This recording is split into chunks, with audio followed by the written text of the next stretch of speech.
kapatid, magandang umaga na naman sa inyo. Araw ngayon ng Tuesday, sa 14 sa buwan natin ngayon, May 2024.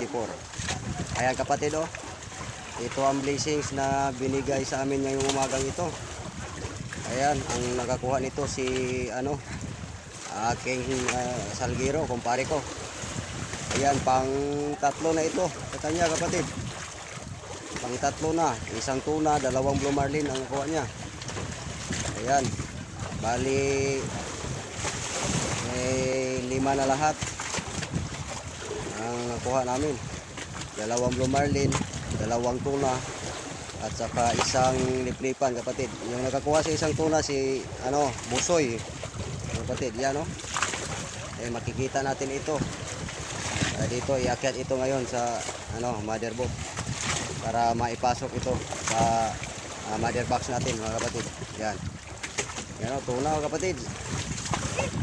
Sarap ito maging sabaw pag sinabaw ito dyan sa mga restaurant natin. Mahal masyado itong isang slice, isang serve. Ayan, mahal masyado ito. Ayan mga kapatid, iakyat na natin to. Ayan mga kapatid, ayan, iakyat na siya. Ayan,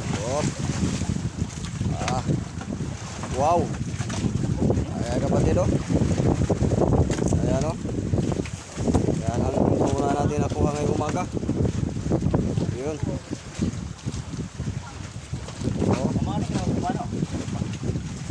Yan kapatid, tuna kapatid.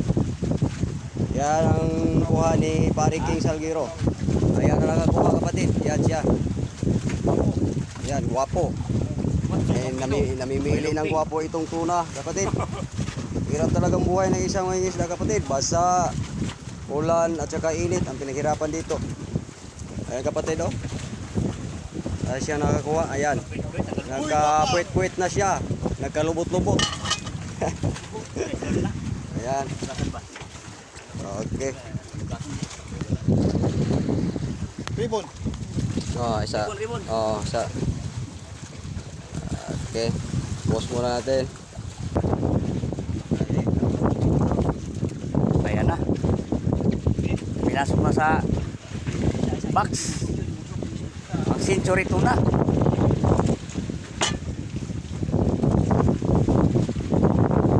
Puno na kasi. Palambing na siya. Bigas.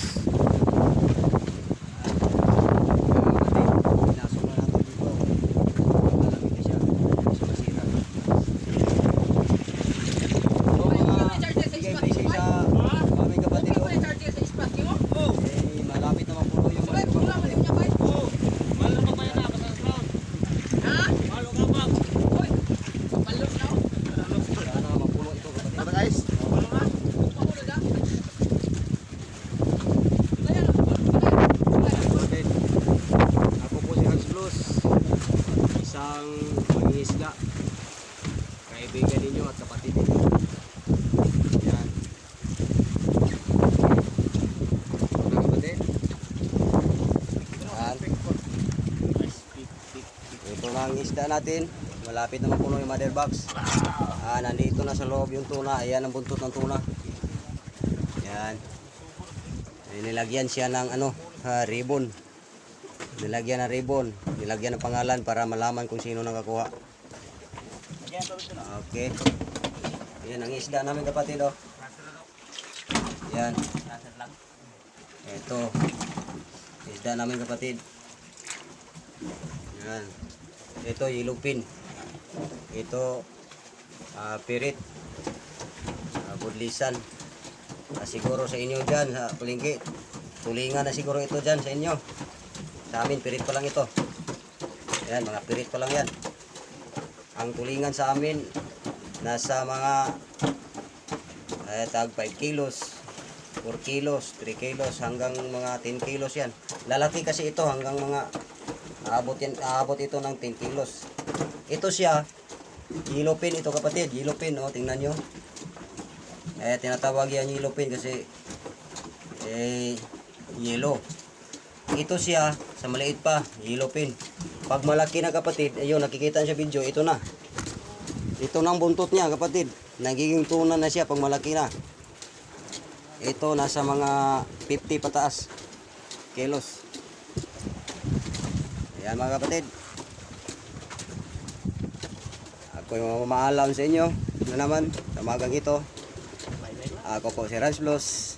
Maraming salamat sa inyong panonood mga viewers. Bye bye.